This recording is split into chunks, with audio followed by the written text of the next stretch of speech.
11 nama yang dipastikan masuk neraka dalam Al-Quran. 1. Haman.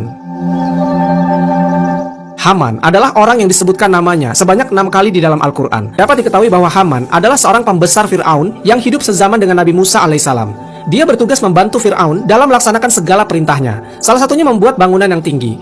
Di kerajaan Fir'aun, Haman menempati beberapa posisi penting di kerajaan, seperti menteri, penasihat kerajaan yang berfokus dalam bidang keagamaan, dan sebagai pelaksana proyek pembangunan piramida. Hamanlah yang diperintahkan oleh Fir'aun untuk merancang sekaligus menjadi mandor untuk proyek besar pembuatan bangunan piramida, yang nantinya piramida yang tinggi itu akan digunakan Fir'aun untuk melihat Tuhan Musa dari atas sana. Proses pembangunan piramida ini kira-kira membutuhkan 50.000 pekerja dan belum termasuk tukang untuk membuat kuil-kuilnya. Konon, setelah pembangunannya selesai, Fir'aun kemudian melesatkan anak panah dari atas puncak menara itu untuk membunuh Tuhannya Musa. Kemudian Fir'aun berbohong kepada masyarakat dan semua orang bahwasanya Tuhannya Musa telah mati dengan menunjukkan anak panahnya yang kembali telah berlumuran darah. Menurut sebagian ahli tafsir, Fir'aun diam-diam telah mencelupkan ujung anak panah itu ke dalam darah. Haman jugalah yang menasihati Fir'aun untuk menolak misi keagamaan yang dibawa oleh Nabi Musa. Lalu pada peristiwa pelarian Bani Israel dari Mesir yang dikenal dengan istilah Exodus, Haman mati tenggelam bersama Fir'aun dan bala tentaranya di Laut Merah. 2.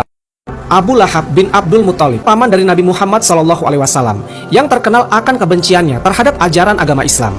Nama lengkapnya adalah Abdul Uzza bin Abdul Muthalib. Semasa hidupnya, Abu Lahab telah berulang kali diajak untuk memeluk agama Islam, tapi dia selalu menolak. Dikarenakan Islam adalah agama monoteisme, yang pada kala itu masyarakat Arab menganut paham paganisme. Bahkan sampai ajal menjemputnya, Abu Lahab mati dalam keadaan yang tidak memeluk Islam. Namun semua anak-anaknya Abu Lahab justru pada memeluk Islam pada hari pembebasan kota Mekah. 3. Qabil putra Adam. Diceritakan bahwa Qabil yang gelap mata akhirnya membunuh saudaranya sendiri yaitu Habil. Sebagian ulama menyebutkan setelah membunuh Habil, Qabil memanggul jenazah Habil selama 1 tahun. Sementara sebagian ulama lainnya menyebutkan 100 tahun.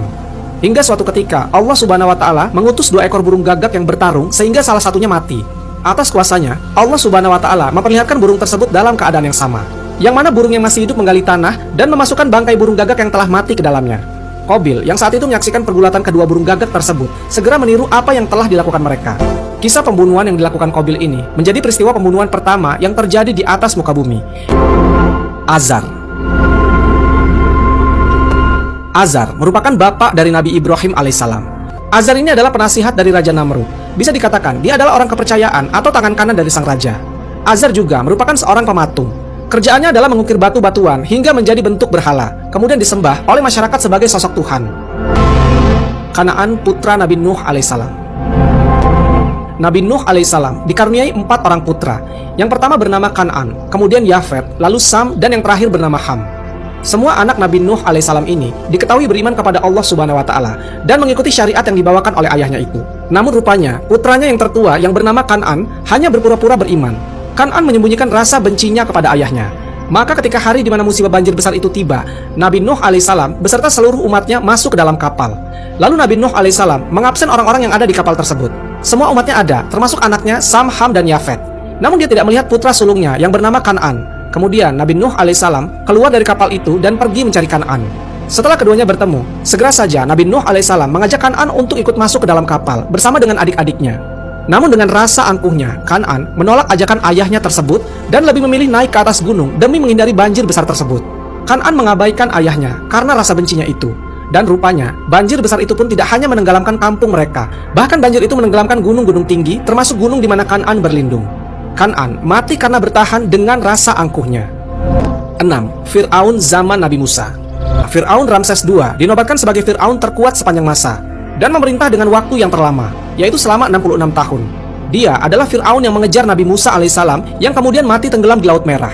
Para ilmuwan yang telah meneliti mumi Ramses II mengatakan kalau Ramses ini meninggal di usia 90 tahunan. Di dalam Al-Quran, nama Fir'aun disebutkan lebih dari 70 kali dan dikenal sebagai tokoh yang memerangi dakwah Nabi Musa alaihissalam. Fir'aun digambarkan sebagai penguasa Mesir kuno yang memiliki angkatan bersenjata, tetapi zalim terhadap kaum yang lemah, dan bahkan dia menganggap dirinya Tuhan yang wajib disembah oleh rakyatnya. 7. Qorun. Kisah tentang Qorun diabadikan di dalam Al-Quran sebagai bentuk peringatan sekaligus menjadi pengingat bagi manusia bahwasanya sesungguhnya Allah Subhanahu wa Ta'ala tidak menyukai hambanya yang sombong dan tidak mengakui nikmat pemberiannya. Disebutkan dalam sebuah riwayat kalau Qorun adalah sepupu dari Nabi Musa alaihissalam. Qorun adalah anak Yasar yang merupakan adik kandung dari ayahnya Nabi Musa yang bernama Imron. Sebelum Qorun menjadi orang kaya, dulunya dia adalah orang yang sangat miskin dan bahkan punya banyak anak. Hal itulah yang membuat Qorun pusing. Hidupnya terbebani karena banyak tanggungan dan tidak punya uang. Pada suatu hari, Qorun mendatangi Nabi Musa alaihissalam. Qorun meminta Nabi Musa alaihissalam untuk mendoakannya supaya dia diberikan kekayaan. Dan tentu, doa dari seorang nabi pasti diijabah oleh Allah Subhanahu wa taala. Dalam beberapa riwayat disebutkan bahwa Allah Subhanahu wa taala menurunkan gempa bumi yang sangat dahsyat beserta tanah longsor. Tempat Qorun ditenggelamkan bersama dengan harta dan pengikutnya telah menjadi sebuah danau yang dikenal sebagai Danau Qorun atau Bahiroh Qorun. Adapun yang tersisa hanya puing-puing istana Qorun yang terletak di daerah Al-Fayum, Mesir. Qorun tenggelam bersama seluruh harta kekayaannya ke dalam perut bumi dan tidak ada yang satu pun tersisa. Tidak ada pula satu orang saja dari keluarga, kerabat, teman maupun pengikutnya yang mampu menyelamatkannya. Harta dan ilmu yang dimiliki dan diagung-agungkan olehnya justru menjadi malapetaka baginya. 8. Istri Nabi Lut alaihissalam. Nabi Lut alaihissalam dan istrinya tinggal di sebuah kota yang bernama Sodom. Di kota itulah Nabi Lut alaihissalam ditugaskan oleh Allah Subhanahu wa taala untuk berdakwah kepada penduduk Sodom. Karena seperti yang kita sering bahas, orang-orang Sodom ini punya perilaku menyimpang, yaitu penyuka sesama jenis. Selain itu, masyarakat Sodom juga biasa merampok, menganiaya, dan melakukan kejahatan-kejahatan lainnya. Sesuai tugasnya, kemudian Nabi Lut alaihissalam setiap hari mendakwahi kaum ini, mengingatkan mereka, dan meluruskan fitrah mereka sebagai manusia. Namun terjadi penolakan demi penolakan. Hanya sebagian kecil saja yang mau ikut ajaran Nabi Lut alaihissalam pada waktu itu. Sebagian lainnya membangkang dan mendustakan Nabi Lut alaihissalam termasuk istrinya. Istrinya ini justru lebih mendengarkan para pembesar-pembesar kaumnya yang zolim dibanding mendengarkan apa yang dikatakan oleh suaminya.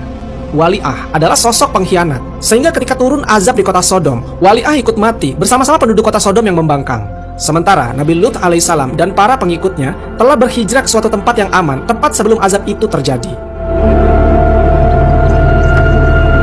9. Istri Nabi Nuh alaihissalam.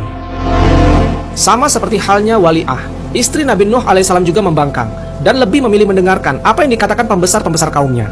Dalam literatur Muslim, istri Nabi Nuh alaihissalam bernama Walihah. Ada juga yang menyebutkan kalau istri beliau bernama Amzurah binti Barakil, yang kemudian melahirkan 4 orang anak laki-laki yang bernama Kan'an, Sam, Yafits, dan Ham. Namun siapapun namanya, istri Nabi Nuh alaihissalam adalah salah satu orang yang tewas dalam musibah banjir besar karena dia tidak naik ke kapal Nabi Nuh alaihissalam dan lebih memilih ikut bersama para pembesar-pembesar kaum yang membangkang terhadap dakwah dari Nabi Nuh alaihissalam.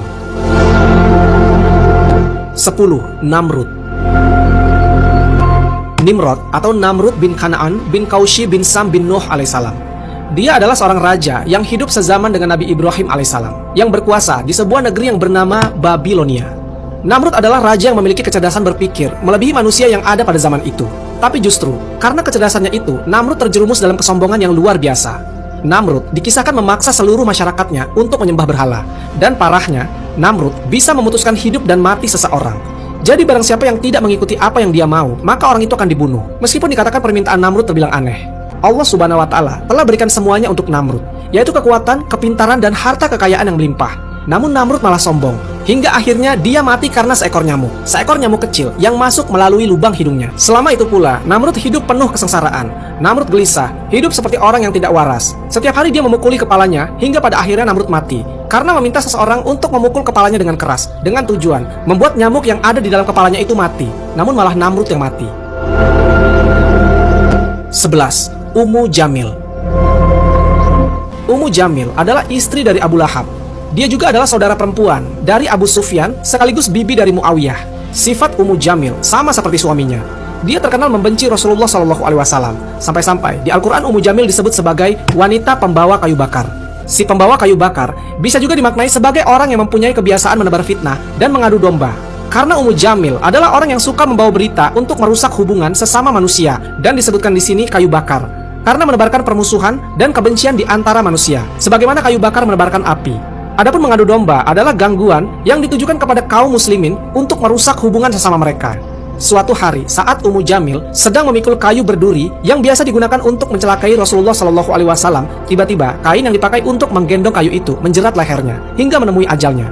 Sebuah kematian yang hina dan mengenaskan bagi wanita yang memusuhi dan menyakiti Nabi Muhammad SAW. Wallahu a'lam bishawab.